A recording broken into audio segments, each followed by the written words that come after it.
भारत के यशस्वी प्रधानमंत्री श्री नरेंद्र मोदी जी ने पर्यावरण संवर्धन के साथ ही देश में हरित क्रांति का उद्घोष करते हुए एक पेड़ मां के नाम का देश के नागरिकों से आह्वान किया है। मध्य प्रदेश के माननीय मुख्यमंत्री श्री मोहन यादव जी ने सारस्वत कवि नए चक्रवर्ती प्रसिद्ध जैन आचार्य 108 श्री विभव सागर जी महाराज के द्वारा रचित पर्यावरण महाकाव्य का विमोचन किया। इसी कृति के एक सुंदर से पर्यावरण गीत को मैं वंशिका जैन स्वर प्रदान करते हुए राष्ट्र के नागरिकों से इस अभियान का सक्रिय हिस्सा बनने का आह्वान करती हूँ।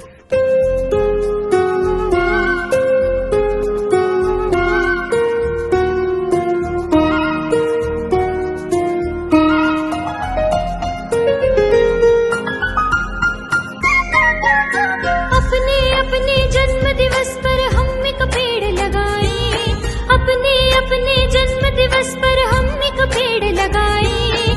आओ हम तुम सब मिल करके पर्यावरण रचाएं, पर्यावरण रचाएं, पर्यावरण रचाएं, पर्यावरण रचाएं, पर्यावरण रचाएं।